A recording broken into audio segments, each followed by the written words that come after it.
Hola, ¿qué tal? Yo soy el profesor Levinas. Esta es la tercera reunión, por llamarla de una manera, que tienen conmigo. La primera fue la reunión, la presentación de la materia, la segunda fue la introducción a la materia, y esta es una clase muy particular porque vamos a centralizarnos en unos puntos particulares, digamos, de la unidad 1. Después vamos a tratar de justificar por qué nos detenemos en dos clases en el tema del Renacimiento.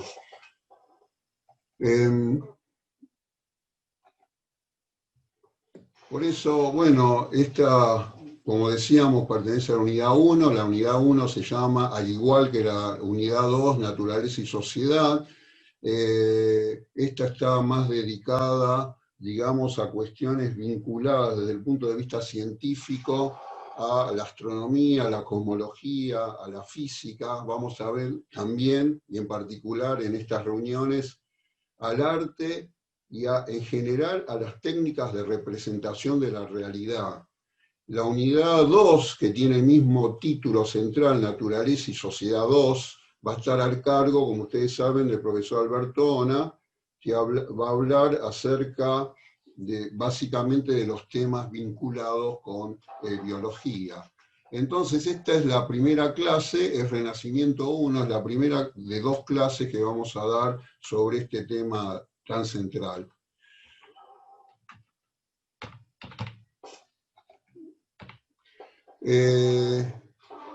Bueno, la unidad 1, ustedes saben, pertenece a la primera parte de la materia, ¿no? Como decíamos recién, y trata básicamente del problema del movimiento y de la centralidad de la Tierra desde la antigüedad hasta la revolución científica. Acá yo tengo señalado 4 puntos, el 1.4, el 1.5 y el 1.6 con rojo, los temas que específicamente vamos a ver en estas dos reuniones, no necesariamente en este orden, ¿no? O sea, me refiero a la sociedad feudal, ¿no? A los valores técnicos de la Edad Media, sobre todo de la Baja Edad Media, o sea, del final de la Edad Media. El punto 1.5, fíjense ustedes los temas: el mundo renacentista, la transición al capitalismo y la transformación de la técnica y el trabajo. Vamos a hablar de la expansión geográfica y de la nueva medición del tiempo, sobre todo en la segunda parte, en la próxima clase. Y el arte y las técnicas de renacentistas, algo que lo vamos a introducir en esta clase, ¿no? En el punto 1.6, obviamente, como tema fundamental está la reforma astronómica de Copérnico, ¿no? Y el libro de las revoluciones como un reflejo de la puja entre los dos mundos. No vamos a ver de ninguna manera cuestiones técnicas sobre el libro de las revoluciones, pero vamos a ver cómo Copérnico es un personaje típico del Renacimiento. En el marco de lo que ha señalado en sus audios el profesor Glavich acerca de que una historia social de la ciencia y de la técnica, de hecho, es una combinación de lo que se denomina en la jerga CTS, o sea, ciencia, técnica o tecnología y sociedad. Es como hemos dividido estas dos clases de acuerdo con estos dos temas, o sea, vinculando continuamente los contextos, ¿no? Los contextos históricos, los contextos socioeconómicos, digamos, con el desarrollo del conocimiento, que es el tema central de nuestra materia, ¿no? Fíjense, lo que vamos a tratar en esta clase, un poco para ordenar las ideas, vamos a hacer una introducción al Renacimiento, lo vamos a ubicar históricamente, vamos a ver el papel que ha tenido la ciencia renacentista, las técnicas renacentistas, en general el pensamiento, ¿no? Que coexiste con el Renacimiento, ¿no? En la historia justamente del conocimiento, la influencia, las influencias que recibió, ¿no? Y su inserción, digamos, por supuesto, en la historia de las ciencias y de las técnicas. Vamos a ver que eso está íntimamente relacionado con el sujeto del Renacimiento, que, entre otras cosas, es un sujeto nuevo de conocimiento, tiene características totalmente novedosas en virtud justamente de los cambios sociales que se presentan, a donde la actitud, sobre todo de este sujeto de conocimiento, cambia drásticamente respecto del pasado. También vamos a ver los drásticos cambios en la técnica de representación pictórica, y acá el tema de la representación vamos a ver que va a ser fundamental, cómo se representa esta nueva realidad, ¿no? Con qué características se intenta reproducir, ¿no? Y hablar de esta nueva realidad que vamos a definir próximamente, ¿no? Y la técnica de la representación pictórica sufre un cambio, sobre todo en su carácter y en su temática. La temática, de alguna manera, va a contribuir a un cambio en la parte, por decirlo de una manera, dura de la técnica, de las técnicas de representación, ¿no? También vamos a ver un profundo cambio en el sentido de realidad, el sentido de lo que es lo real cambia drásticamente, y eso está íntimamente ligado con los puntos que recién vimos, ¿no? Sobre todo, bueno, con esta ubicación histórica, o sea, la ubicación histórica influye o presiona para un cambio en el sentido de la realidad y de lo real, porque precisamente la realidad social cambia drásticamente o está en un proceso de cambio drástico. Los temas de la clase, de la segunda clase, van a ser más específicos, siempre en el marco de una CTS, digamos, de una historia social de la ciencia y de la técnica, ¿no? Porque siempre van a haber referencias al contexto social, ¿no? Y lo que vamos a ver específicamente la técnica de la perspectiva, íntimamente ligado con este punto, con los drásticos cambios en las técnicas de representación. Vamos a hacer una comparación para discutir nuevamente el concepto de realidad y de lo real entre dos realidades históricas totalmente diferentes, como ser la renacentista y la del antiguo Egipto, algunos de cuyos, por decirlo de una manera, parámetros ustedes ya vieron en el video, ¿no? Y en la propia bibliografía, ¿no? Y vamos a ver cómo qué podemos entender por dos tipos de realismos diferentes, con características diferentes, ¿no? Después vamos a hablar de una nueva técnica de la medición del tiempo. Acá yo le puse 1 porque va a haber otro tipo de medición del tiempo asociado con los calendarios, que es el 2. El primero está asociado con el reloj, ¿no? Con el reloj mecánico, ¿no? Por eso estamos hablando acá de la incursión del tiempo mecánico, ¿no? Íntimamente asociado con su forma de medirlo, o un tiempo mecánico que se define en función del reloj, así como el reloj se define en función del tiempo mecánico, ¿no? Por eso tiempo mecánico y reloj mecánico pasan a ser prácticamente lo mismo. Eso lo vamos a ver un poco más adelante, ¿no? Por eso en la parte 2, la nueva técnica para la medición del tiempo, reflejado en este mecanismo fabuloso del reloj mecánico, y vamos a ver cómo esto está estrechamente vinculado con el proceso del pasaje del feudalismo al capitalismo, o sea, de un modo de producción a otro modo de producción, donde el tiempo es el parámetro fundamental y juega un rol decisivo, ¿no? Que en última instancia define las actividades de los hombres, ¿no? Después la nueva técnica de medición, como decía, acá la hemos denominado 2 o segunda parte, ¿no? Que son los nuevos métodos para medir el tiempo vinculados con la reforma del calendario, donde en particular Copérnico tuvo mucho que ver, ¿no? Vamos a hablar de la técnica de la escala, ¿no?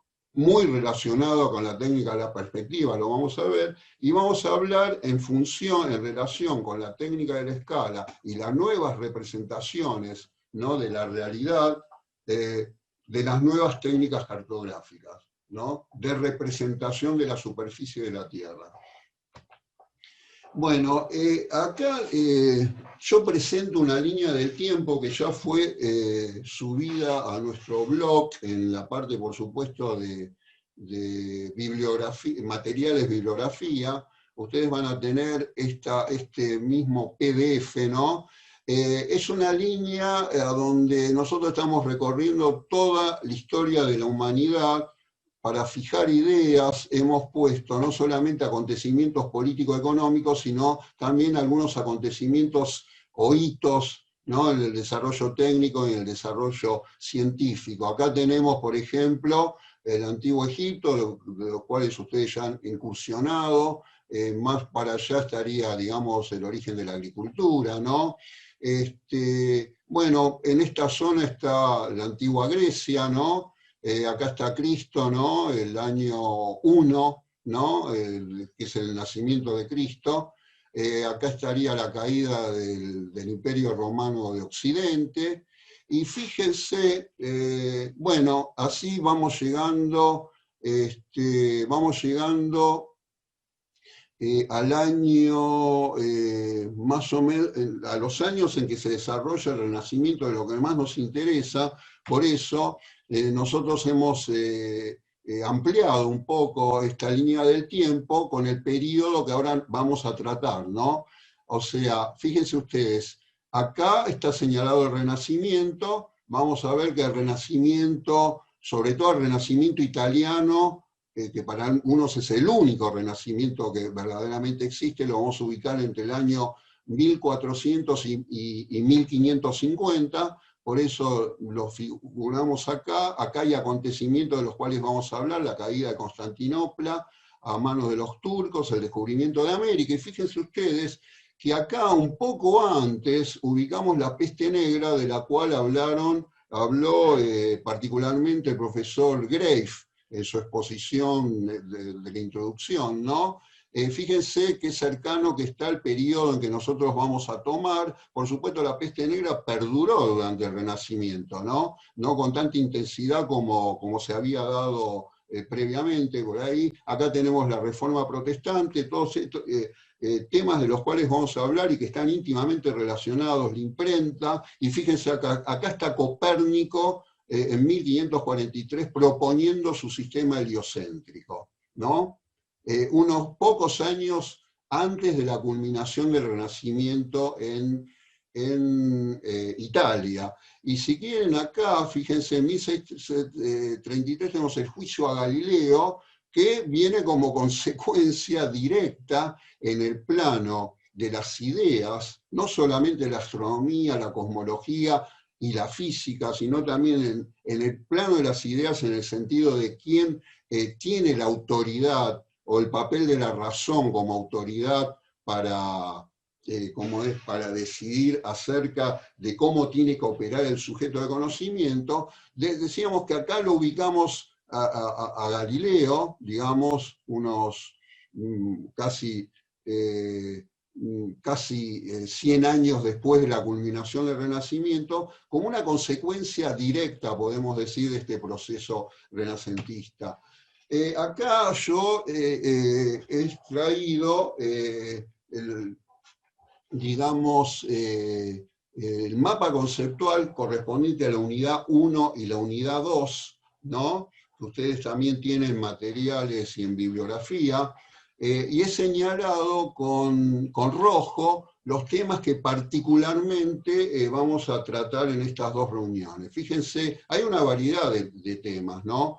Y bueno, vamos a hablar del trabajo, la producción, del consumo, íntimamente ligado con los conceptos de feudalismo y capitalismo, ¿no? Vinculados con las técnicas agrícolas, ¿no? Sobre todo el feudalismo. Vamos a ver cómo reaparecen las ciudades, ¿no? Que de alguna manera, sobre todo hay una aparición de ciudades-estado, de alguna manera que podemos vincularlas sí, teóricamente, digamos, con la estructura de la polis de la antigua Grecia. Bueno, eso no nos vamos a detener demasiado con eso por razones de tiempo. Bueno, acá todos términos económicos como expansión comercial, exploración geográfica, ¿no? Bueno, acá fíjense que aparece el reloj, el tiempo mecánico, y no por casualidad muy cerca del feudalismo y el capitalismo. Vamos a ver después por qué se justifica esto. la cartografía, vamos a hablar detenidamente del humanismo, que es el movimiento cultural paralelo y que debemos asociar con el Renacimiento, ¿no? Vamos a hablar de, bueno, de las bellas artes, con esto en una nueva clasificación de las disciplinas, que también lo vamos a ver en la segunda reunión. Acá, bueno, los conceptos de perspectiva, pintura, arquitectura, donde fue plenamente desarrollada la perspectiva y donde se originó en realidad la técnica de la perspectiva, ¿no? Y fíjense ustedes que en gran medida todo esto va a estar relacionado, aunque parezca mentira, con estudios de la vida, con la anatomía y con la medicina misma.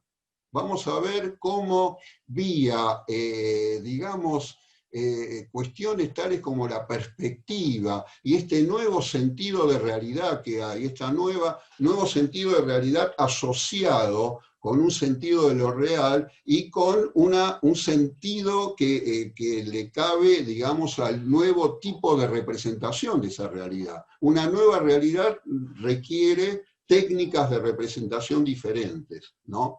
Y bueno, estos son los temas que centralmente nosotros vamos a tomar, ¿no? Perdón, los conceptos, ¿no? Hay algunos conceptos acá que están en negro que son previos, digamos, a estos. Hay algunos que, como mecánica, máquina, por ahí, que son posteriores, leyes universales son un poco más posteriores, pero bueno, nosotros vamos a recortar estos conceptos como fundamentales, ¿no? ¿Por qué insisto con esto? ¿Por qué dos clases para el Renacimiento? ¿Y por qué están ubicadas en la semana 5 y la semana 6? O sea, ahora estamos en la semana 5 de la cursada. En primer lugar, porque esto entra en coordinación con los audios que les ha ofrecido el profesor Glavich, cuando él habla de la introducción y los capítulos 1 y 4 de las imágenes del universo que van preparando todo el terreno, ¿no? Digamos, no solo al Renacimiento, sino que para la revolución científica del siglo XVII, ¿no? Estas clases, o sea, Renacimiento 1 y Renacimiento 2, va a actuar, ¿no?, como antesala de los audios referidos del profesor Glavich a los capítulos 6 hasta el capítulo final, que es el capítulo 13, ¿no? El Renacimiento y el Renacimiento 2 están, como ven acá, se saltea el capítulo 5, muy íntimamente ligado con el capítulo 5, ¿no?, de las imágenes del universo, ¿no? Y además está muy relacionado con el video, ¿no? Las imágenes del universo, el mismo título, que tratan sobre lo anterior y lo posterior al Renacimiento, ¿no? Obviamente estamos centrando todo en este periodo renacentista, ¿no? Lo estamos viendo desde esa perspectiva. Entonces, se hace una especial mención desde el minuto 28:15 segundos al minuto 30:05 segundos, como ustedes podrán ver o repasar si ven nuevamente el video, ¿no? Ahí se hace una especial referencia a este punto de inflexión, ¿no? Entonces, ¿por qué dos clases dedicadas al Renacimiento, ¿no? Porque esto, digamos, desde el punto de vista metodológico, ¿no? ¿Por qué lo estamos ubicando acá? Y cómo la metodología de la materia hace que los audios del profesor Glavich o la temática que trata el profesor Glavich sea previa y posterior a estas clases. Eso desde lo metodológico. Desde el contenido es una bisagra. ¿Por qué? Porque en términos históricos, el Renacimiento es un periodo que podríamos citar de transición entre los tiempos medios, o sea, entre la Edad Media y la modernidad, ¿no? Y la Edad Moderna. El término Edad Media es precisamente un término inventado, incorporado por los modernos. ¿Por qué? Para diferenciar vía el Renacimiento, ¿no?, la Edad Antigua de la Edad Moderna. ¿Y por qué vía por el Renacimiento? Porque el puente, según estos modernos, ¿no? O la mayoría de los modernos, entre la Edad Media, entre la Edad Antigua y la Edad Moderna, no es la Edad Media, sino que es en realidad el Renacimiento, o sea, el recuperar de alguna manera la cultura griega, la cultura clásica y la cultura, bueno, la cultura greco-romana, ¿no? Recuperarla y transformarla. Entonces, esa recuperación que hace el Renacimiento, de alguna manera, sirve, según muchísimos autores, como verdadero puente entre la antigüedad y los tiempos modernos, ¿no? En términos científicos, ¿por qué es una bisagra? Porque vamos a pasar entre el universo de las dos esferas, o sea, ese universo perfecto, ese mundo perfecto aristotélico y tolemaico, celestial, ¿no? A diferencia del mundo imperfecto que encontramos acá en la esfera, encontramos en la esfera inferior que iba desde la órbita de la Luna hasta el centro del universo, que era el centro de la Tierra, a un universo único, a un único universo, ¿no? Que vamos a ver, va a desembocar, y eso por ahí, desde cierto punto de vista, es uno de los triunfos de la revolución científica, a leyes absolutamente universales. Un universo único tiene que tener las leyes iguales en todos lados. Y eso hace a un quiebre en esta diferenciación entre tierra y cielos. Entonces, estas son las bisagras desde el punto de vista del contenido, ¿no? Pero también, fíjense ustedes que el mundo social, la realidad social cambia. O sea, no cambia solamente el universo. O sea, el universo en la mentalidad del hombre renacentista y más con el hombre moderno, digamos, con la modernidad, ¿no? Ese mundo que cambia, ¿no? Ese mundo que cambia en el sentido de que, o sea, objetivamente el mundo ha sido siempre el mismo, el universo ha sido siempre el mismo, pero cambia la perspectiva. Y la perspectiva, ¿no? Eso que quiebra el universo de las dos esferas, nada menos que quiebra eso, ¿no? Se debe a un cambio profundo social que está presionando, ¿no?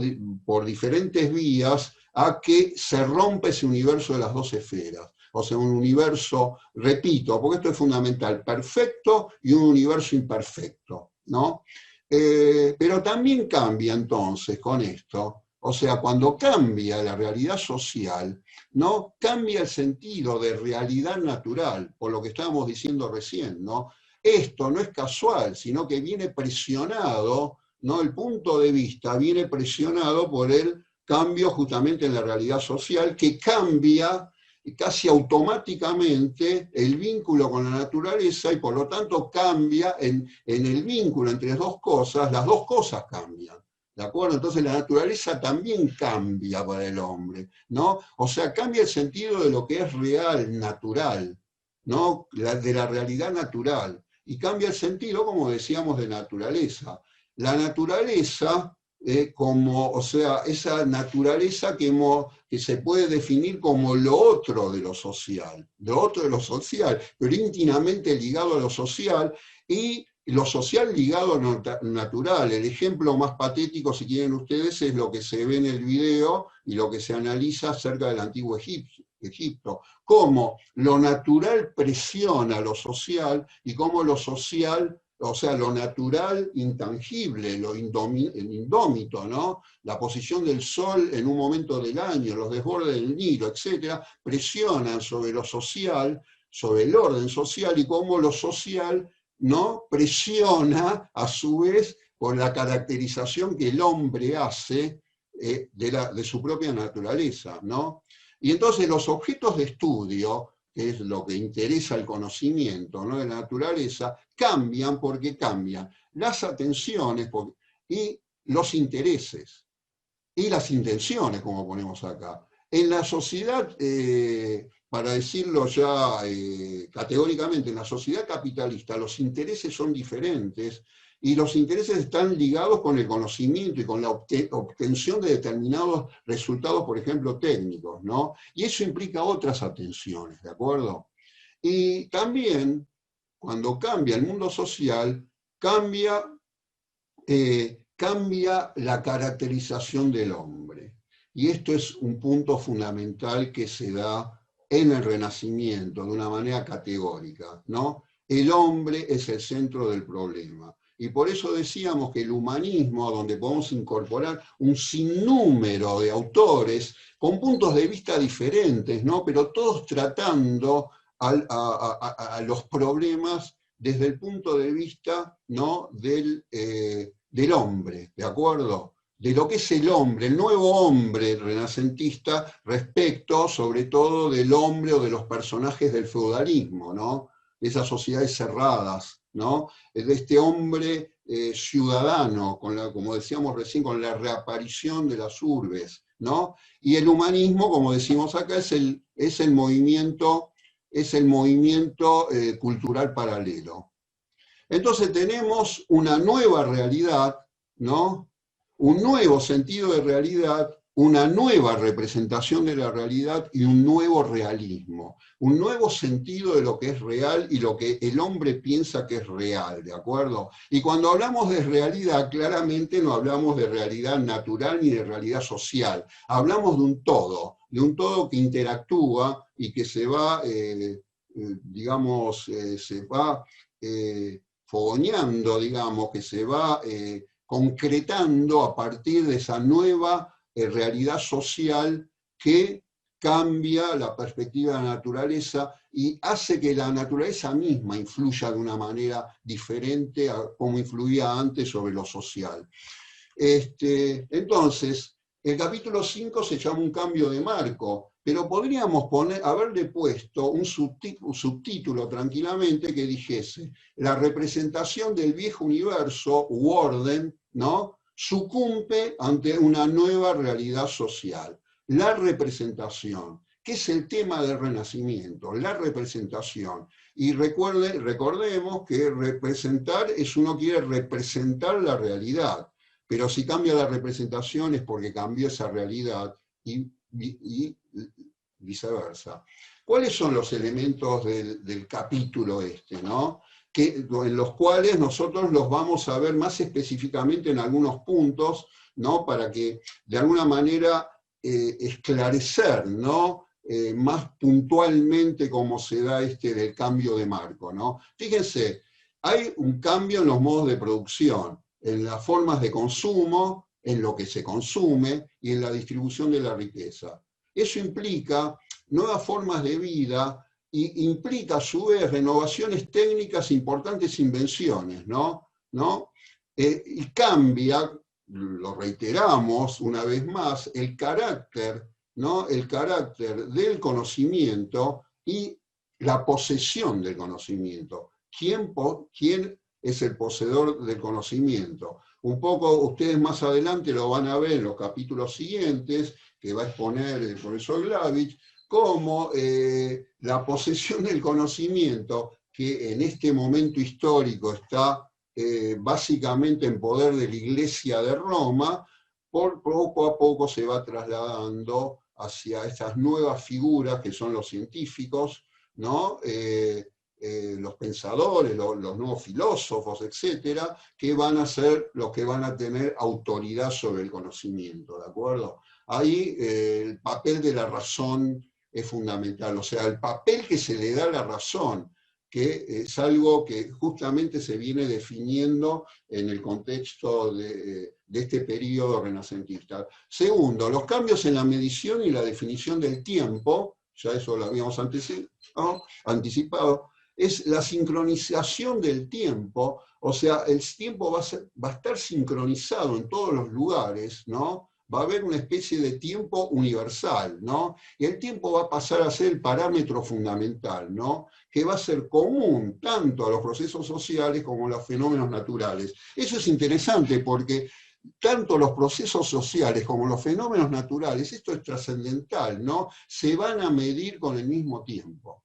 O sea, se van a medir con relojes y se van a medir con calendarios, ¿no? Van a formar parte de un nuevo orden, por decirlo de una manera, cósmico, ¿de acuerdo? Y fíjense la importancia de que exista este tiempo universal. Como tercer punto, vamos a ver la expansión económica, ¿no? Que está muy vinculada con el punto 1, ¿no? Los nuevos descubrimientos, o sea, una presión por expandir el espacio, ¿no? Una renovada geografía, en consecuencia, y su representación cartográfica, una cuantificación del espacio y a la vez que requiere una mayor exactitud, ¿no? Y una mayor rigurosidad en cuanto a la medida. Acá va a estar muy metida el concepto de escala, ¿no? Acá va a estar muy metido el concepto de escala y el concepto de proyección cartográfica, ¿no? Y el ejemplo que vamos a tomar hacia el final de la segunda clase, como un ejemplo de caso, es el misterioso mapa de Waldseemüller de 1507.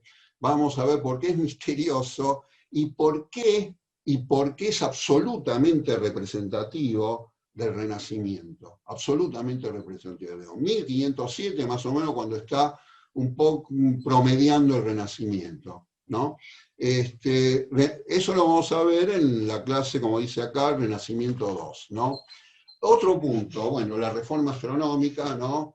Fíjense en astronomía, astro sabemos lo que significa, ¿no?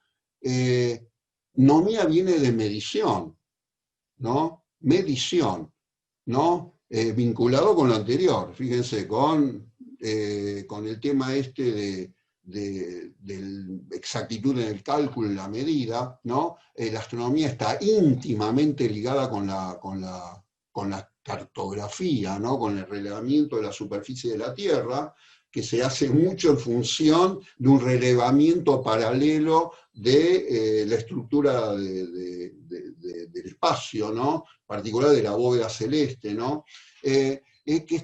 Bueno, y la astronomía está íntimamente ligada con el tiempo y el espacio, el tiempo con el movimiento, la velocidad de movimiento de los astros, y al espacio, bueno, con la distribución de los astros, ¿no? En el espacio, valga la redundancia. Esto, de nuevo, rompió con el universo de las dos esferas, pero cuantificó la física en el ex mundo sublunar. Recordemos que en el mundo sublunar la matemática está prohibida para la física, parece mundo del cambio. La matemática se tenía que dedicar al estudio de los cielos, porque los cielos eran perfectos, siempre iguales a sí mismos, los movimientos eran circulares, el círculo no tiene ni principio ni fin, ¿de acuerdo? Es la figura más simétrica que existe, y bueno, esto llevó a una cuantificación de la física acá abajo, y como última consecuencia una unificación de las leyes de la física, ¿no? Después tenemos el arte, y acá el punto fundamental es esto, un nuevo realismo vinculado con una nueva realidad, ¿no? Esto hay que tenerlo siempre en cuenta, realismo y realidad, ¿no? Un sentido de lo real vinculado con una nueva realidad social. El humanismo, como movimiento cultural paralelo al Renacimiento, promovió, como se dice acá, la condena intelectual del único sistema, de ese extraordinario sistema completo, disponible, que era el aristotélico, ¿no? Vamos a ver, según muchos autores, hay que esperar hasta Newton para encontrar otro sistema, digámoslo así, otro sistema del mundo, ¿no? Otro sistema físico, cosmológico, astronómico del mundo, ¿no? Todos los autores intermedios, incluidos Descartes, o incluido Galileo, ¿no? Incluido el propio Copérnico, no lograron hacer un sistema en el sentido algo global que explicase al mismo tiempo, ¿no? La estructura del universo, la estructura de los cielos, el movimiento de los cielos, que sería parte de la astronomía, ¿no? Y la física de los cielos, y la física de la Tierra, ¿no? Y después tenemos la Reforma, que es de 1517, me refiero a la Reforma protestante. 1517 es cuando Lutero cuelga en la puerta de una iglesia sus tesis, sus famosas tesis, ¿no? Que es una revisión de las interpretaciones autorizadas de lo revelado, que siempre habían sido mediatizadas por la Iglesia Católica de Roma. Entonces, hay un cambio de autoridad, va a haber un cambio de autoridad no solamente en lo que hace a los problemas del conocimiento, eso lo van a ver muy claramente con Galileo y con el juicio a Galileo. Lo que estaba comprometido ahí era la autoridad de la Iglesia, ¿no? Para la interpretación de determinados fenómenos, ¿no? Pero acá hay una revisión incluso de la interpretación de la Biblia, por ejemplo, a partir de la Reforma. Vamos a ver que la difusión de la Reforma está íntimamente ligada con una de las nuevas técnicas de este periodo, que es la de la imprenta, que permitió difundir sobre todo inicialmente las ideas de Lutero muy rápidamente. Desde lo científico-técnico, el capítulo 5, un cambio de marco, ¿no? Vamos a tener un drástico cambio en la definición y la medición del tiempo, como lo vimos, una universalización. En la cartografía, nuevos relevamientos de una Tierra redonda, más conocida. Se sabía, por supuesto, que la Tierra era redonda, pero va a ser más conocida a partir de los viajes de los españoles, le hace Colón y compañía, ¿no? Y de los portugueses, sobre todo Vasco da Gama, Díaz, que llega a la parte sur de África, y Vasco da Gama que llega a la India, ¿no? O sea, un relevamiento de una Tierra que se sabía redonda, ¿no? Y la incorporación de la escala en la rigurosidad, ¿no? Para la rigurosidad en la representación de la superficie terrestre. Después tenemos la perspectiva, ¿no? Que intenta hacer una representación neutral y objetiva de la realidad. Eso lo vamos a analizar con más detenimiento. Y después tenemos, bueno, obviamente, la reforma astronómica, que es absolutamente representativo de todo esto, y como vimos, todo esto, ¿no? De la cartografía, Copérnico en su libro hace explícita referencia a la cartografía, a los nuevos descubrimientos, ¿no? Sobre todo al descubrimiento de América. Bueno, la perspectiva en la geometría proyectiva, digamos, que es absolutamente necesaria para visualizar los distintos escalones digamos, los distintos niveles que tiene el cielo, ¿no? Bueno, y el tiempo, como decíamos siempre. Y vimos que vía esto, la reforma astronómica está íntimamente ligado con estos conceptos tan caros a los cambios sociales que se están dando. O sea que en última instancia, de nuevo remitimos a los cambios en la sociedad, ¿no? La reforma copernicana, que se ve en el capítulo 6, el sistema copernicano, ¿no? Sintetiza, entonces, al movimiento renacentista desde lo técnico y al movimiento humanístico desde lo social y desde lo cultural, si uno quiere, ¿no? ¿Y qué sería el giro copernicano de este personaje? Como decíamos, interviene históricamente, digamos, cuando está promediando el Renacimiento, ¿no? Bueno, tenemos que el giro copernicano, desde el punto de vista de la astronomía, lo más importante es, ¿no? Para la astronomía es la naturaleza, ¿verdad? La Tierra se mueve, la Tierra es un planeta más, y eso implica que hay un descentramiento humano, algo que se discute bastante en el video de las imágenes del universo. Y segundo punto, ¿no? Lo más importante para el humanismo no es la naturaleza, sino que es la naturaleza de la sociedad, la naturaleza de la humanidad, ¿no? Y es a partir de lo que se observa. Y uno lo que observa es que todo gira alrededor del hombre. O sea, acá uno infiere que la Tierra se ha descentrado y que la Tierra gira alrededor del Sol como el resto de los planetas, ¿no? Cumple con las generales de la ley, uno diría. Pero acá, el humanismo lo que rescata es, y lo que rescata el arte renacentista, donde el observador del cuadro y el observador, ¿no? De la estructura de una catedral, por ejemplo, es central, porque está hecho para el observador, justamente, a partir de lo que observa, observa lo contrario a esto, ¿no? Que todo gira alrededor de la Tierra, como si la Tierra no fuese un planeta más. Pero ¿eso qué implica? Que hay una centración humana, ¿no? Hay una centración humana. O sea, la descentración astronómica va de la mano de una centración humana. Ese es el programa del humanismo, en realidad, ¿no? O de los humanistas, la intención de los humanistas. Y la Tierra no es un planeta más. O sea, está bien, la Tierra es un planeta, pero no es un planeta más, ¿no?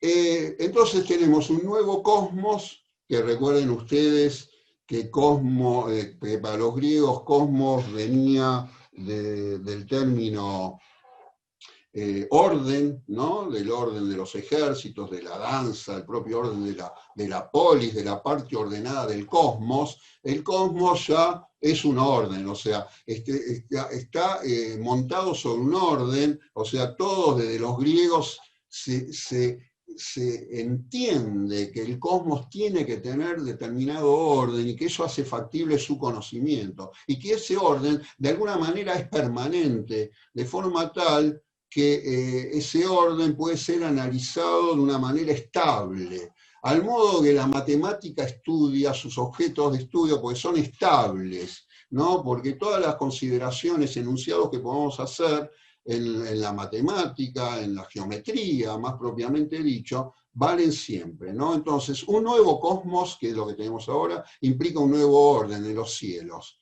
Eso es el heliocentrismo. Y en la Tierra, el nuevo orden va a ser claramente el capitalismo, ¿no? El capitalismo. Entonces, ¿cuáles son los dos acontecimientos trascendentales a partir de los cuales los historiadores han determinado la aparición de la Edad Moderna, ¿no? La aparición de la Edad Moderna. Para algunos historiadores el acontecimiento fundamental es la caída de Constantinopla en manos de los turcos, ¿no? O sea, la caída de lo que se denomina el Imperio Romano de Oriente, ¿no? De Oriente, un imperio donde, a diferencia de Occidente, es más afín a una cultura griega, es más, el idioma es el griego, a diferencia del latín, que era el idioma predominante en el mundo clásico romano, ¿no? Constantinopla era una colonia griega, era una ex Bizancio, ¿no? De ahí la cultura bizantina, y después vamos a hablar un poco del arte bizantino, y iba a ser la futura Estambul, ¿no? Que es la capital, no es la capital, es Mirna, es la ciudad más importante de Turquía, ¿no? Y que está en el límite, justamente, está partida en dos, por decirlo de una manera. En una parte europea, ¿no? Pasa por ahí el estrecho del Bósforo, que conecta el Mar del Norte con el Mediterráneo, y una parte asiática. Eso no es casualidad que Constantinopla, la caída de Constantinopla, que era la ciudad que vincula a una ciudad fundamental, ¿no? Como decíamos antes, la capital del Imperio Romano de Oriente, ¿no? Esté ubicada justamente en el límite geográfico y político, digamos, entre Europa y Asia, ¿no? Entonces, esto es representativo de un cambio económico-político fundamental, ¿no? Porque se rompen todas las vías de contacto con Oriente, ¿no? Bloqueadas, digamos, por los turcos.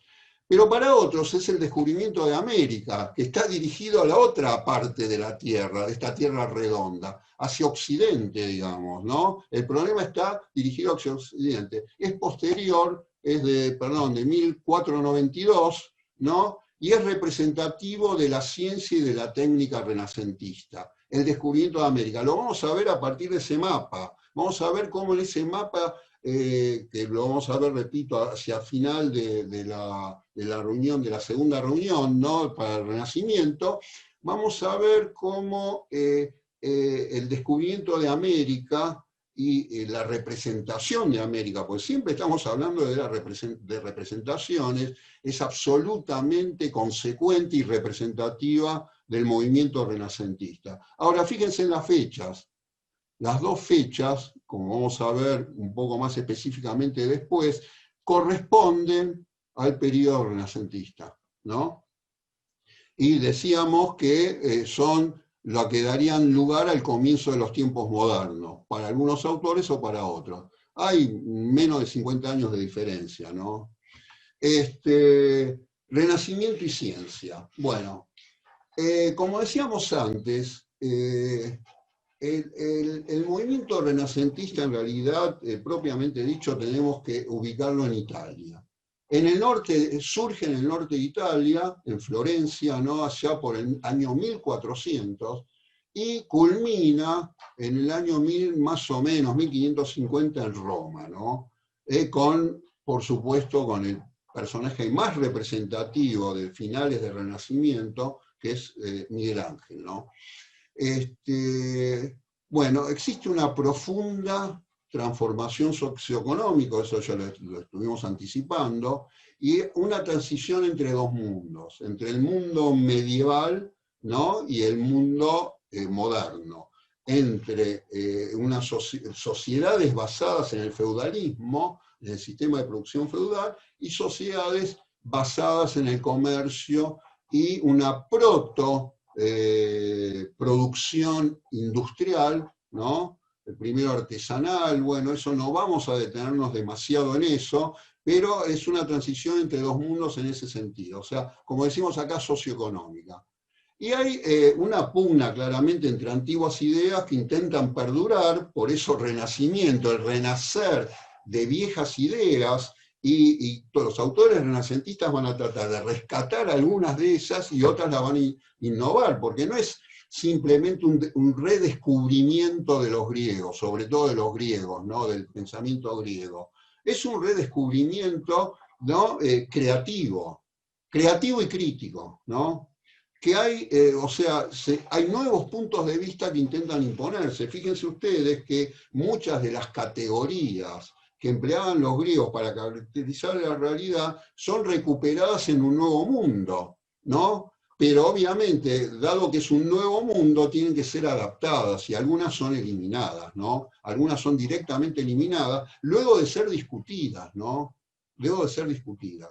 Hay una entonces renovada mirada retrospectiva de los clásicos, ¿no? Y el Renacimiento seguro es uno de los periodos más fecundos y dinámicos de la historia, y que ha gozado sobre todo una gran liberalidad, ¿no? En el plano de las ideas.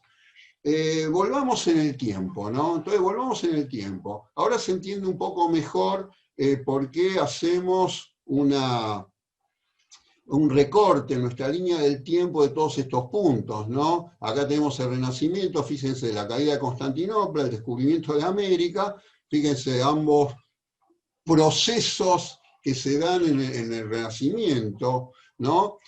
Acá es interesante Tomás de Aquino, que sería la culminación del capítulo 4, ¿no? Que es la adaptación fabulosa que hace Tomás, ¿no? Del pensamiento aristotélico y del pensamiento cristiano, tomando casi siempre, salvo algunas excepciones, partido por la interpretación aristotélica del universo, ¿no? Para interpretar algunas contradicciones o metáforas que pueden haber en el tratamiento de lo bíblico, ¿no? Hay que darle mucha importancia a porque es, digamos, de la culminación de la Baja Edad Media, ¿no? O Marco Polo, ¿no? Que es el que descubre, era sobrino e hijo de dos exploradores que llegaron hasta China, y en China tuvieron conocimiento de que había una isla que era Japón, ¿no? Y abren las rutas, a partir de ahí, las rutas más o menos directas con Asia, ¿no? Con el lejano oriente, que van a ser obviamente interrumpidas con la caída de Constantinopla. Tenemos la imprenta acá tenemos a Copérnico, que propone su sistema heliocentrista, fíjense, recuerden, Renacimiento, ¿no?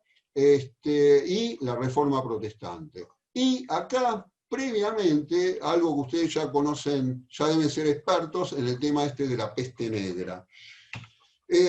Bueno, vamos a hacer un primer ejercicio.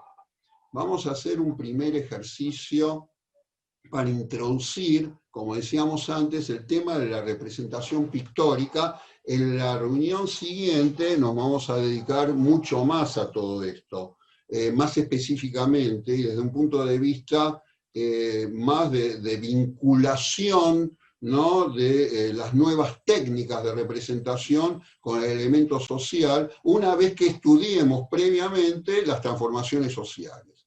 Este es un primer ejercicio que les propongo, que son dos obras que están en la Galería de los Oficios de Florencia. El nombre oficial es Uffizi, ¿no? La Galería de los Uffizi, o sea, de los Oficios de Florencia, sin duda el museo más completo en pintura italiana, sobre todo el periodo este que nos incumbe. Hemos dicho que en Florencia justamente florece el Renacimiento, ¿no?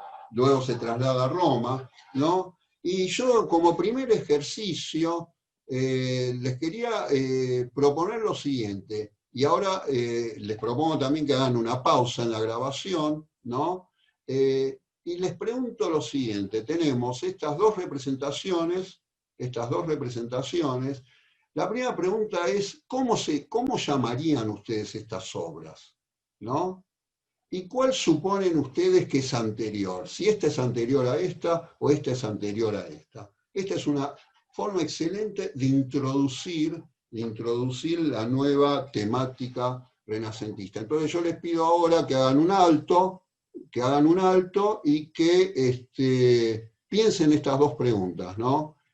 Paren la grabación y la piensen. Bueno, esperando que hayan hecho una pausa y hayan pensado esta especie de problema o estas dos preguntas que les he formulado, ¿cómo se llaman las obras y cuál es anterior? Bueno, veamos un poco de qué se trata esto y por qué lo hemos planteado, ¿no? Bueno, la idea de este ejercicio era comparar las dos obras de este museo que se denominan La Virgen y el Niño. O sea, las dos se denominan La Virgen y el Niño, ¿no? Cimabue, ¿no? La primera corresponde a Cimabue, o sea, mejor, la primera es la segunda acá en esta exposición. Es de Cimabue, es del año 1285, anterior a la del Giotto, ¿no?, que es del año 1310, ¿no? Bueno, la de Cimabue está más o menos datada antes de 1285. Entonces, este ejercicio 2 es qué diferencias y parecidos existen y por qué una es más mundana que la otra, ¿no? Entonces, piensen un poco, porque esto está íntimamente relacionado con el ejercicio 1. ¿Cómo se llaman las obras y cuál es anterior? O sea, sobre todo, ¿cuál es anterior? Bueno, los que hayan descubierto que la primera, o sea, la primera es la de Cimabue, se habrá dado cuenta que de alguna manera, con lo que estamos habituados nosotros a la representación, digámoslo, es un poco más primitiva que la representación del Giotto, ¿no? ¿Qué diferencias y parecidos existen? Bueno, los parecidos son, bueno, desde ya, las dos se llaman La Virgen y el Niño, ¿de acuerdo? Las dos son exactamente el mismo motivo. Las dos tienen más o menos las mismas dimensiones. Estas son una comparación de las dimensiones reales, ¿no? ¿Y por qué una es más mundana que la otra? ¿No? Acá de nuevo lo estamos formulando, ¿por qué una es más mundana que la otra? ¿Por qué esta, vamos a decirlo, esta que es la posterior, es más mundana que esta? La idea es la siguiente, ¿no? La idea es la siguiente. Fíjense, hay dos elementos que son fundamentales. Sin duda, esta tiene más profundidad que esta, ¿no? Fíjense que acá los tamaños son iguales, y no obstante acá los tamaños ser más o menos iguales, están el tamaño de estos ángeles o estos otros santos que están adorando a la Virgen y al Niño, fíjense que dan una idea de profundidad. Dan una idea de profundidad. Ese es un detalle fundamental, ¿no? Hay lo que se denominaría una protoperspectiva. O sea, estos dos ángeles están en un plano, estos dos están en otro plano, este en otro plano, los planos están bien definidos, ¿de acuerdo? Están bien definidos, mientras que acá parece una superposición, parecen como verdaderas estampitas, ¿no? Parecen como que realmente están pintados, ¿no? Están pintados en una misma superficie. Acá hay un sentido primigenio de profundidad. Pero otro punto que es fundamental, ¿no? Otro punto que es fundamental, que va a ser fundamental en la resolución, en la revolución científica, ¿no? Es el tema de que, si bien esta es son dos figuras que están, fíjense, como flotando en el aire, la Virgen acá con el niño realmente están sentados, o sea, el niño en el regazo de la madre está sentada en esta silla, o sea, pesan, lo que da un primer indicio de que esto, si bien son imágenes sagradas, que incluso no dan el indicio de que en realidad una escena de la Virgen con el niño se desarrolla acá en la tierra, mientras que esta sería una imagen absolutamente celestial, y por eso las imágenes en el arte bizantino,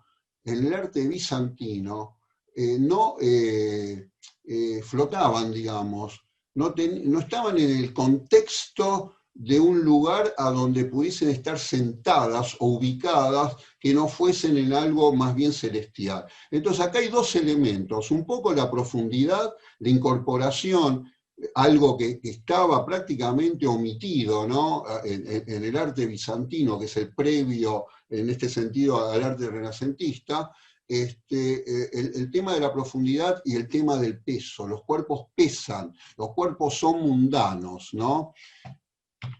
Entonces, hay una protoperspectiva en el Giotto. Giotto vivió entre 1266 y 1337, ¿no? Y como decíamos recién, hay un realismo, hay una especie de realismo más habituado al que nosotros entendemos, ¿no? Un realismo mundano, ¿no?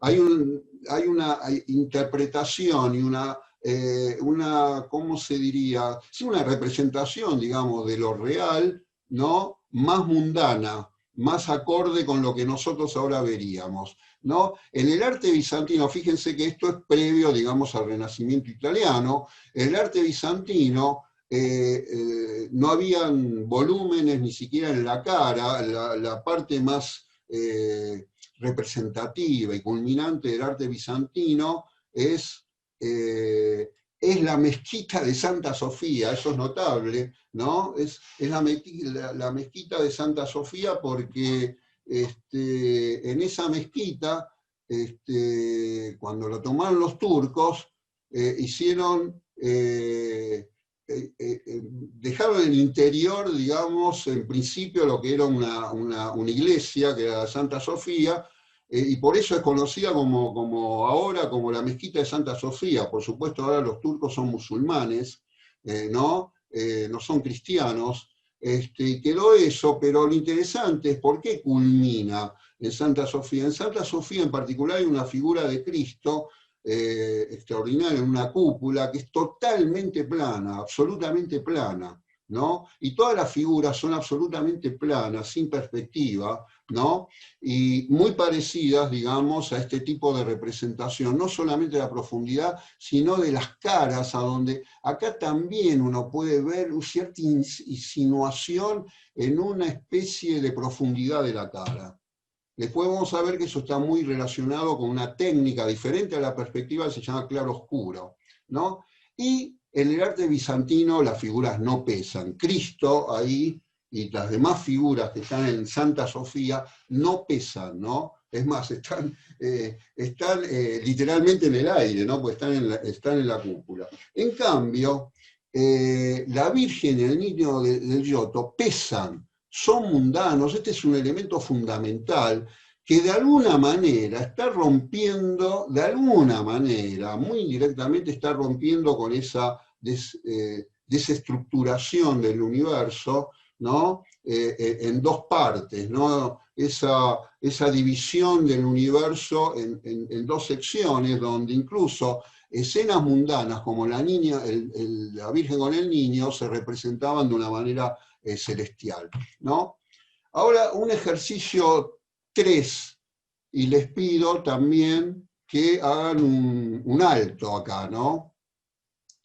¿Qué se ve de diferente respecto de la representación del Giotto en la siguiente representación de un autor que se llama Masaccio, que ya es del siglo XV, ¿no? O sea, 120 años después del Giotto, ¿no? De nuevo, ¿qué nombre le pondrían a este cuadro? ¿Qué nombre le pondrían a este cuadro? Hagamos referencia de nuevo a esta representación hecha por el Giotto. ¿Qué diferencias ven, ¿no? con esta representación del Giotto y la representación esta de Masaccio, para ir incorporando nuevos cambios que produce la representación esta ya sí, es una representación renacentista, la otra una podría denominarla bizantina y esta pre-renacentista, sin duda.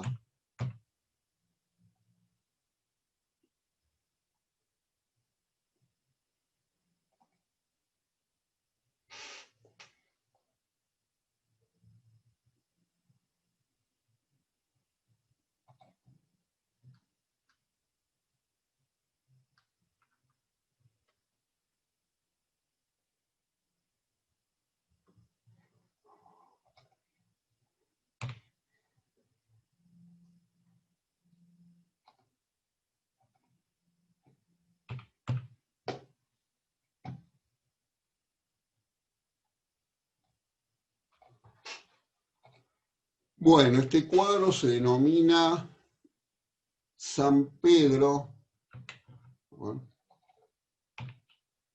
caminando por una calle de Florencia.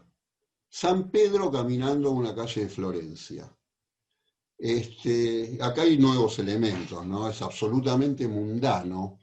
Ya hay, fíjense, una clara perspectiva, ¿no? No solamente porque, por ejemplo, este personaje barbudo es más chico, ¿no? Está representado de una manera más pequeña por ejemplo, que este personaje, este mendigo, digamos, sino que hay una idea de profundidad, no es simplemente, hay una idea de profundidad que está dada acá, fíjense, en función de un paralelismo con la orientación de esta pared, ¿no? Que da la idea de que este lugar está claramente más alejado de nosotros, el observador, que este lugar, ¿no? Entonces es un primer elemento fundamental, ya hay una perspectiva clara, ¿no? A diferencia de lo que veíamos acá, ¿no? Y ya no hablemos de lo que veíamos acá. Bueno, todos los cuerpos, dado que es bien mundano, todos los cuerpos están pesando, es más, están caminando, hay un nuevo elemento que es el movimiento acá, que es interesante, y hay acciones, ¿no? Acá alguien que está pidiendo algo, una persona arrodillada, estos individuos que están caminando, y hay unos detalles muy interesantes, que San Pedro está vestido como supuestamente se podría creer estaba vestido él en la realidad, ¿no? Allá en el siglo I después de Cristo. Pero este personaje, por ejemplo, está vestido con trajes de la época, ¿no? Como se vestía en la época, en el siglo XV, digamos, en la época de Masaccio en Florencia. Esta es una calle, además, que existe en Florencia, uno la puede ver gran parte de esta edificación, o sea, es un lugar determinado del mundo, de la Tierra, ¿no? Ahí también hay una incorporación, un elemento realista, digamos, en el sentido que nosotros ahora lo entenderíamos.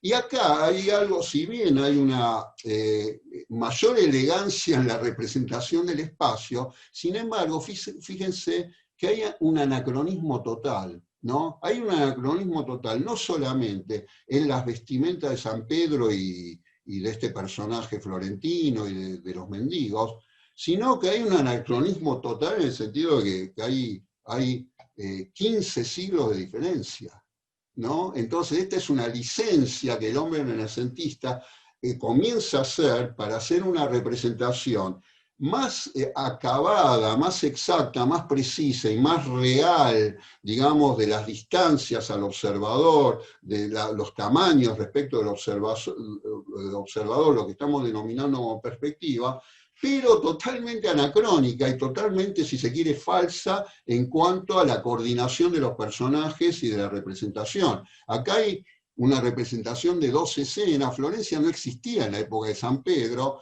menos estos mendigos, ¿no? Y fíjense la licencia, la nueva licencia, en virtud de una mejor representación en el orden de lo espacial, ¿no?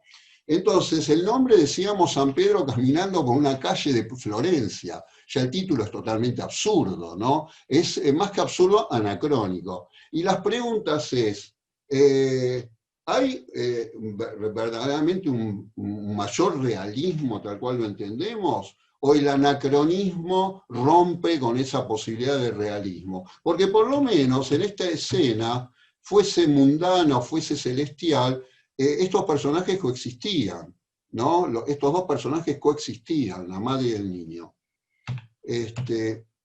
Bueno, esta es una pregunta que es interesante, que después la vamos a contestar en la segunda reunión que tengamos, ¿no? O sea, ¿qué podemos entender como realismo y como realismo espacio-temporal?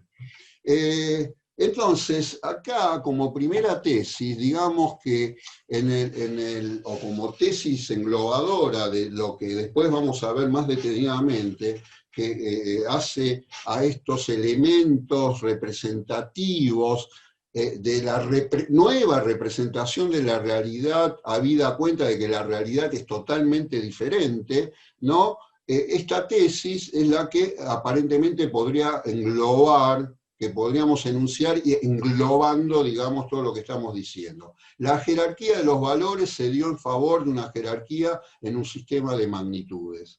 Algo que vamos a ver típico del arte bizantino es que, fíjense, los valores, o sea, la Virgen vale mucho más que todos estos ángeles juntos, por eso tiene un volumen, una altura, un tamaño mayor, y ni hablar el niño, que es desmesuradamente grande respecto de los demás personajes, ¿no? Acá pasa más o menos lo mismo, ¿no? O sea, esta es una jerarquía en los valores, en la representación se está dando una jerarquía en los valores. En cambio acá, ¿no? Acá, lo que verdaderamente tiene jerarquía son el sistema de magnitudes, o sea, lo que está más lejos tiene que ser representado más chico. Y algo que pueda por ahí es más importante, y vamos a ver en muchos cuadros renacentistas que Jesús, por ejemplo, está ubicado más lejos del observador, ¿no? Del cuadro, que un personaje que está más cerca, y está representado más chico, ¿no? Está representado en perspectiva espacial, digamos. Por eso acá irrumpe la tercera dimensión claramente, y en la tercera dimensión hay una jerarquía que hay que mantener, que es una jerarquía en magnitud, ¿no? Traducido en la distancia al observador. Por eso de nuevo acá vemos de nuevo el papel del observador, la importancia del observador, ¿no? El observador en cierto sentido es más importante que lo que se está representando, ¿no? Cosa que no sucede por supuesto acá, ¿no? Porque acá es más importante la imagen esta, y ahí eso está hecho a propósito del tamaño, ¿no? Y acá no, digamos, este santo por ahí si es un santo, digamos, o este personaje, que es más importante que estos quizá, esta figura más pequeña, ¿no? Con una magnitud más pequeña, ¿no? Entonces, la jerarquía de los valores cede en favor de una jerarquía en un sistema de magnitudes. Y la magnitud, ¿no? Que es algo que se mide, pasa a ser más importante que el valor, ¿no? Representado. ¿Cuál es la sublimación de todo esto? Y acá también vamos a dar un ejercicio, ¿no? Vamos a dar un ejercicio, que es el ejercicio número 4, que dice descubrir quién es el sujeto que figura en el siguiente cuadro, en el cuadro que vamos a ver, junto a Cristo, es una pasión, la Virgen y un santo, que es San Juan, ¿no?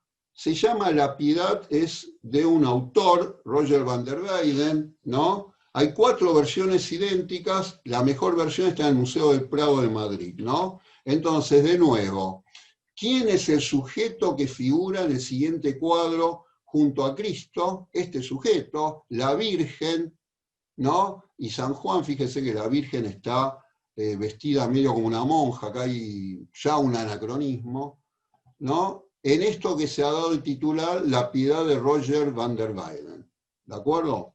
Una piedad, o sea, el descenso de Cristo de la cruz, ¿no?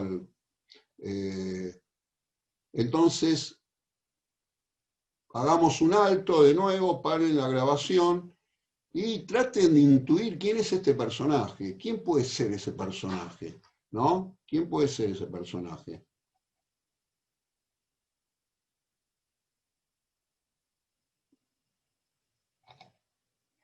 Bueno, ese personaje es totalmente irreal. O es real, o es más real que lo que está representado. Ese personaje es el mecenas de Roger van der Weyden, ese que le pagó a van der Weyden para que lo incluya en este, que seguramente es el acontecimiento más importante de la Pascua, ¿no?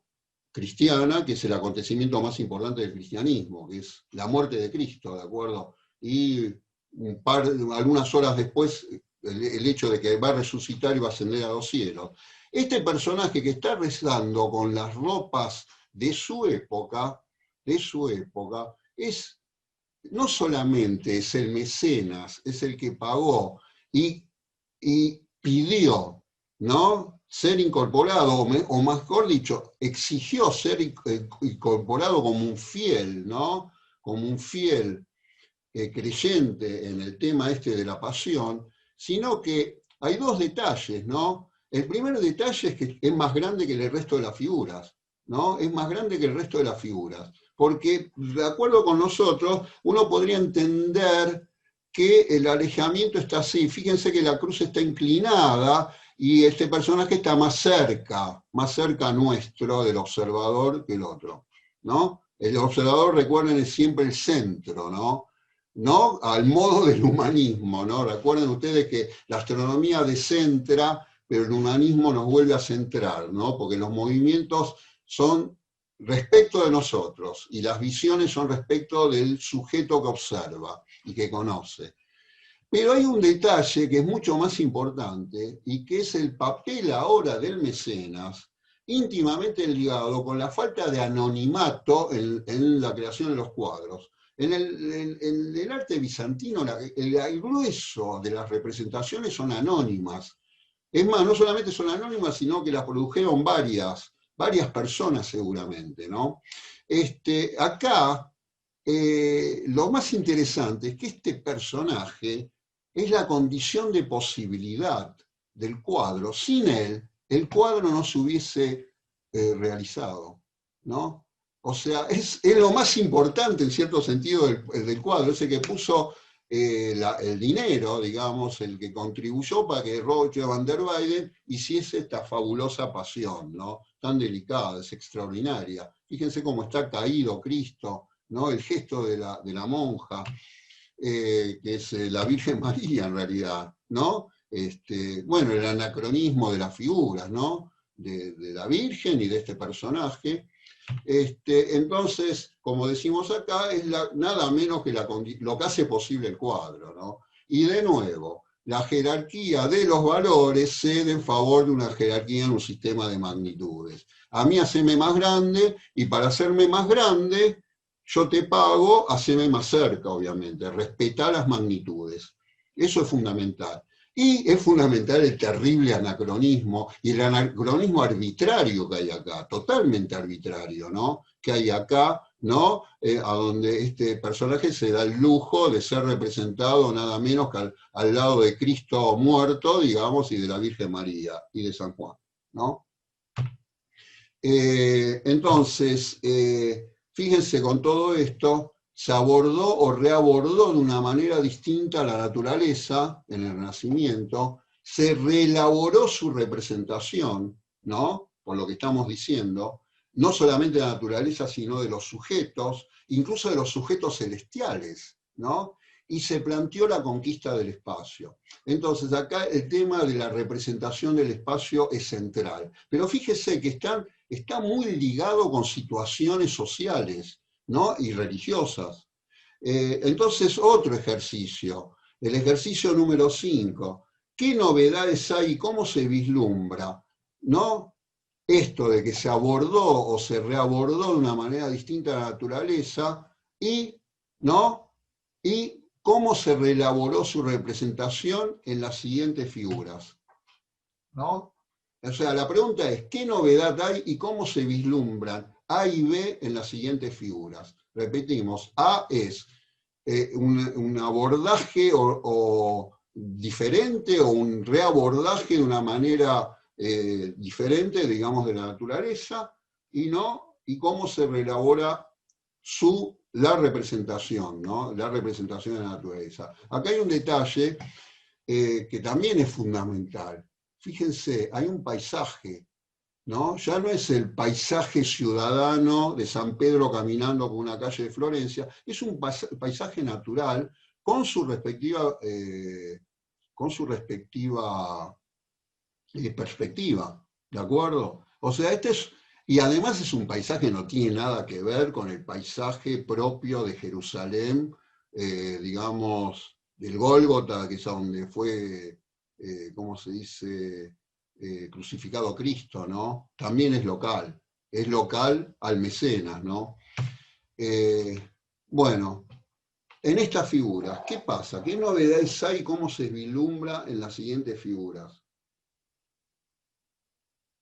Entonces, hagan un alto de nuevo de 2 o 3 minutos y traten de pensar un poco qué novedades se están incorporando acá.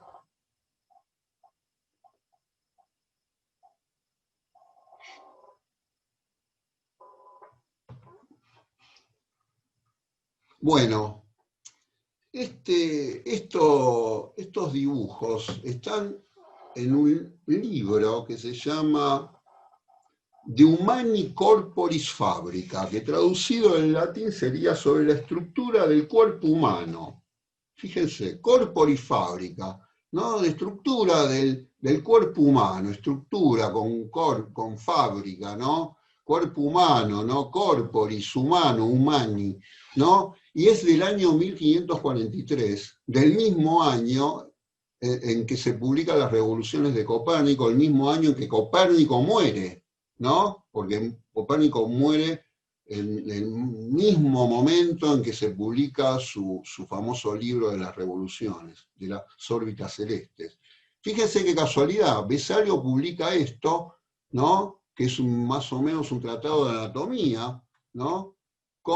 En el mismo año. ¿Y qué hace Vesalio? Rectifica errores de Galeno, ¿no? Galeno, recuerden ustedes, es del siglo II después de Cristo, y es que explica de alguna manera por qué había decaído la medicina. Pero hay un detalle, ¿no? Que Galeno no había disecado cadáveres, y obviamente Vesalio sí, el dibujante, estaba al tanto de cómo era el cuerpo humano por adentro.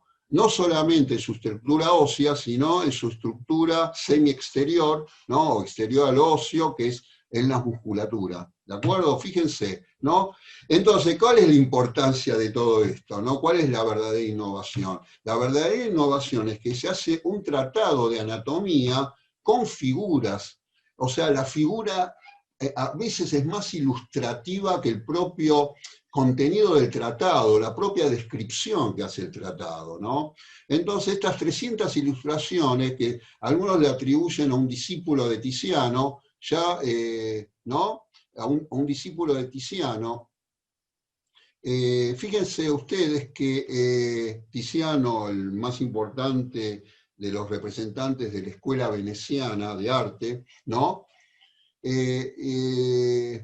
Bueno, para apoyar su anatomía, Vesalio propone nada menos que 300 ilustraciones, ¿no? Para ser más gráfico, más representativo y, de nuevo, para hacer una representación más cabal y más realista, ¿no?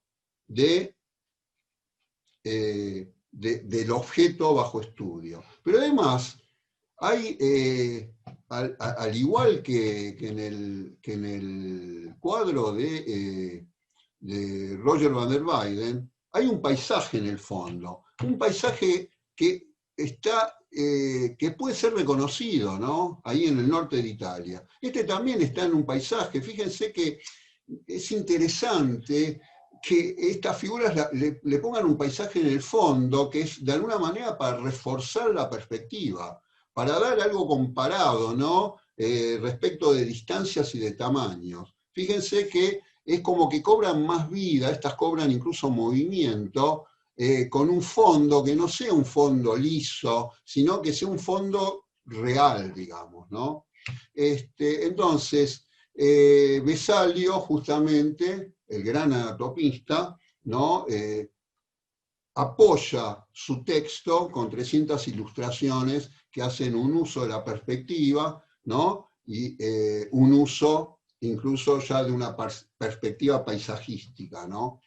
Entonces, decíamos y repetimos, se reabordó de una manera distinta la naturaleza. Está claro esto. Se elaboró su representación, está claro también en estos dibujos del libro de Vesalio. Y se planteó su conquista, ¿no? Se planteó su conquista. Esto lo vamos a ver un poco más adelante, cómo se plantea concretamente la conquista del espacio. Ya es una conquista del espacio representarlo de una manera arbitraria respecto de un observador, con un tamaño arbitrario y ubicando al observador en un determinado punto, ¿no? Hay una conquista del espacio, hay una conquista de la profundidad. Entonces, otro ejercicio que les propongo, el ejercicio número 6. ¿Qué novedades hay y cómo se vislumbran A, B y C en el siguiente mapa? ¿No? En el siguiente mapa.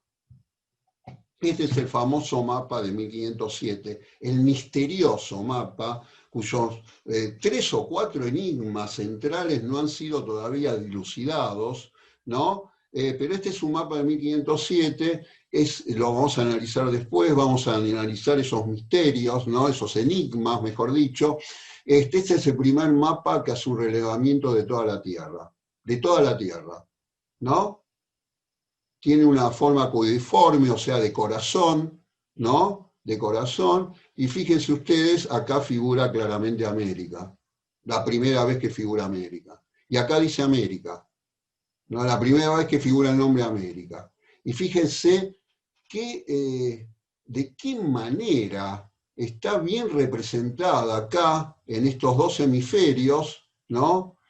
Fíjense, este es Américo Vespucio y este es Ptolomeo. Este es el mundo conocido que había intentado representar Ptolomeo. Este es el mundo bueno, el nuevo mundo, digamos, ¿no? Que define de alguna manera Américo Vespucio, de ahí el nombre América, que le pone Waldseemüller, ¿no? En honor a este navegante. Pero fíjense qué fidedigno es todo esto. Acá hay un misterio enorme. ¿Por qué es tan fidedigno? ¿Por qué es tan fidedigno cuando esto no había sido relevado, ¿no? La costa oeste? ¿Y por qué es tan fidedigno y por qué aparece un proto-océano Pacífico cuando el océano Pacífico había sido descubierto en 1513, o sea, 6 años después, por esta zona, por lo que hoy es Panamá, por el navegante Balboa. Bueno, estos son los misterios, pero acá, como yo les señalaba, acá están en juego todo el tema, esto de la espacialidad, más este aditivo de que se plantea la conquista del espacio, ¿no? Al completarse, ¿no?, el relevamiento en parte, por supuesto, y no exacto, de todo el globo, ¿no?, de todo el globo terráqueo, ¿no?, hay una conquista no solamente territorial, sino hay una conquista en la representación, porque ahora la representación de alguna manera conquista todo el espacio de la superficie de la Tierra, ¿de acuerdo? Entonces, esta es una forma de representar en un plano otra cosa que es plana, ¿no?, que es la superficie de la Tierra, pero es la superficie de una esfera, no es la superficie de una mesa.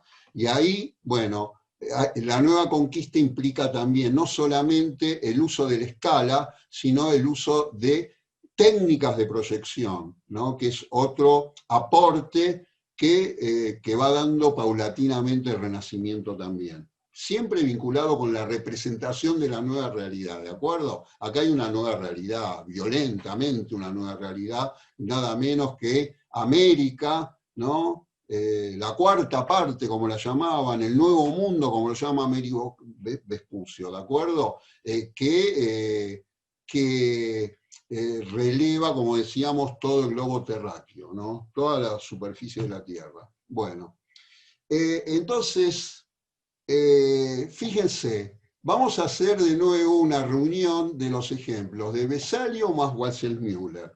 Vesalio, ¿no? Fíjense la representación de Vesalio, y fíjense la representación de Vesalio, fíjenla, y fíjense la representación de Waldseemüller. Y vamos a ver que tienen elementos muy en común, y nos lo va a decir Leonardo da Vinci. ¿Qué tienen en común? Aparentemente no tienen nada en común, pero fíjense lo que realmente tienen en común. Fíjense unas directivas que da Leonardo da Vinci para la representación de un cuerpo, ¿no?, de un cuerpo humano. Recuerden que acá está Ptolomeo, que es importante. Acá está Ptolomeo, acá está Vespucio, ¿no? Vespuccio o Vespucci, en italiano. Vespucio o Vespucci, mejor dicho, que representan el nuevo mundo y el antiguo mundo que renació, ¿no?, que fue reincorporado nuevamente en el Renacimiento, ¿no? Esto es lo nuevo del Renacimiento y esto es lo viejo del Renacimiento que es recuperado. ¿Y qué nos dice? ¿Por qué es una reunión estos dos ejemplos? Porque fíjense lo que nos dice Leonardo da Vinci, 1452-1519, sin duda el pintor más importante del primer Renacimiento, ¿no?, de la primera parte del Renacimiento, ¿no? Bueno, Leonardo vive cuando más o menos está promediando el Renacimiento, muy cerca del descubrimiento de América. Fíjense lo que escribe en 1513, vamos a leerlo y presten atención. Dice, aquí os mostrará en 15 figuras completas la cosmografía del microcosmos, en el mismo orden que fue adoptado antes que por mí, por Ptolomeo, en su cosmografía. Acá hay una aclaración, que su geografía, que casi 100 años después de su traducción era considerada como una ciencia madre, ¿no?, como la ciencia madre, ¿no?, la que sobre todo representaba esto, no era representativo de esto, aunque en el mapa de Ptolomeo el Índico figura como mar cerrado, esto no era conocido, esto fue conocido recién por los navegantes portugueses, ¿de acuerdo? En 1498, Vasco da Gama, digamos, llega a India, digamos, a Goa, ¿no? En 1492, bueno, antes se llega a las Indias, digamos, por parte de Colón, pero fíjense, dice, de la misma manera dividiré cada miembro como él dividió la totalidad de las provincias. O sea, Para representar esto en su geografía, no en este mapa, en su geografía, Ptolomeo lo dividió todo en provincias. Y lo que nos dice Leonardo, que para hacer este tipo de representaciones del cuerpo humano, lo que hay que hacer es dividir el cuerpo también en partes, en provincias, ¿no? Aquí se os mostrará en 15 figuras, ¿no? Completas la cosmografía del microcosmos en el mismo orden que fue adoptado antes por mí, por Ptolomeo, en su cosmografía. De la misma manera dividiré cada miembro como él dividió la totalidad de las provincias. Fíjense de nuevo la irrupción de un espacio en perspectiva, la profundidad del espacio, ¿no? La profundidad, esa tercera dimensión que literalmente estaba prohibida en el arte bizantino, ¿no? Porque los cuerpos no podían tener forma, ¿no? Los cuerpos, sobre todo sagrados, no podían tener forma, no podían tener peso. Y Miguel Ángel, que según decíamos nosotros, igual que Leonardo fue pintor, escultor y arquitecto, Miguel Ángel, de 1475 a 1564, ese es el periodo en el que vive, hizo estudios anatómicos y disecó cadáveres, ¿no? Algo que Galeno no había hecho, pero que sí hizo Vesalio. ¿Se dan cuenta la importancia de todo eso? Por supuesto, hay una amplitud, ¿no? Más o menos hay cierta liberalidad, antes totalmente prohibida, para disecar cadáveres, ¿no? Para ver la anatomía, la verdadera anatomía del cuerpo humano. Fíjense el David, ¿no? El David mide 5 metros, más de 5 metros. Un hombre normal mide unos 75, digamos, esa es la altura, ¿no? Unos 75. Además, fíjense que el David tiene una licencia también, que es el tamaño de la cabeza, que está más lejos del observador para que se la pueda ver de una manera también importante, ¿no? Y por eso es más grande. Acá esto está tomado desde una posición más alejada, pero al David uno lo ve y llega hasta acá, a la altura de uno, lo ve desde abajo, ve las manos, acá está la onda, ¿no? Acá creo que está la piedra, si uno la ve por atrás, las manos exageradas para darle fuerza a esa acción que emprende David, digamos, contra Goliat, que era muchísimo más grande. Si lo hubiese representado acá, llegaría hasta la cúpula Goliat, ¿no? Pero fíjense en los músculos, fíjense en los músculos. Esta proporción, que es de un sexto, nuestra cabeza es un séptimo de la altura, acá es una proporción muy ligada a las proporciones que usaban los griegos y que usaban incluso los romanos para las estatuas. Habrán notado que muchas estatuas tienen cabezas más grandes que lo habitual. Y comparen esto con esto. Fíjense que esto es producto de una disección. Y por supuesto que Miguel Ángel estaba al tanto de estas disecciones, ¿no? A donde se marca el volumen, de nuevo, la tercera dimensión, la perspectiva escultórica en este caso. Fíjense que todo esto está representando esto. Fíjense, acá, ¿no? Esto corresponde a esto. Entonces, para mostrar claramente un exterior, Miguel Ángel tenía claro cómo era el interior del cuerpo humano, ¿no?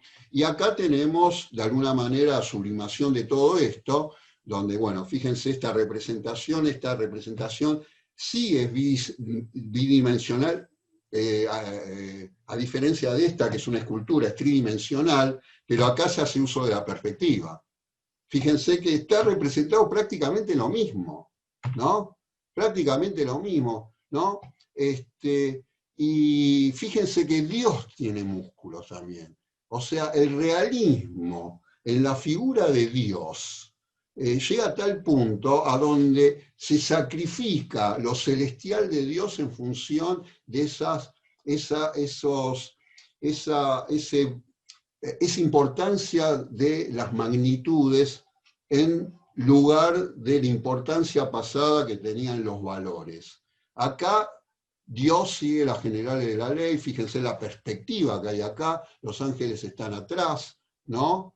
Dios tiene más o menos el mismo orden de tamaño que Adán, ¿no? bueno, es fabuloso todo esto, pero fíjense, ahora uno entiende un poco mejor el aporte del Renacimiento a esa nueva, de alguna manera, visión fotográfica que nosotros tenemos ya internalizada, ¿no? de la realidad, si la queremos representar de una manera que llamamos realista, ¿no? Esto es de 1508 a 1512, y esto está en la Capilla Sixtina, en la parte central de la bóveda. Bueno, con esto terminamos, ¿no? Es harto suficiente esta clase, reunión. Les anticipo lo que vamos a ver el 1 de octubre, ¿no? Con Renacimiento 2, ¿no? Con la segunda clase.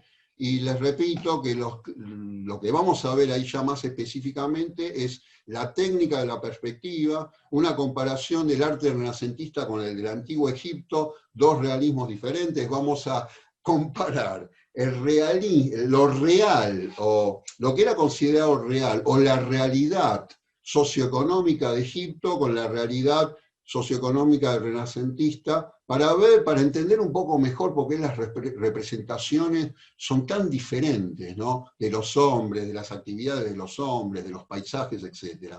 Una nueva técnica de la medición del tiempo, como dijimos, el reloj mecánico, la nueva técnica de medición del tiempo que hace a una reforma de calendario. El calendario no es nuevo, ¿no? El tiempo mecánico tampoco, en rigor de verdad, es nuevo, pero el reloj mecánico, propiamente dicho, sí es nuevo. Me refiero, habían relojes mecánicos, ¿no? Pero calibrados de una manera totalmente diferente y definidos de una manera totalmente distinta. Eso es lo interesante con el cambio en el tiempo. Y si bien habían calendarios, la reforma del calendario es muy producto del Renacimiento, muy producto de la nueva astronomía, como vamos a ver. Bueno, después las técnicas de la escala, ¿no? Y las nuevas técnicas cartográficas lo vamos a ver al final de la clase siguiente, tratando de dilucidar algunos de los enigmas de ese fabuloso mapa tan misterioso, ¿no? De Waldseemüller, que representó por primera vez ¿cómo se dice? A América, ¿no? A esa cuarta parte del mundo. Bueno, entonces será hasta la próxima. Será hasta la próxima. Y bueno, traten antes de la próxima reunión repasar esta clase si les es posible. ¿De acuerdo? Bueno, hasta pronto.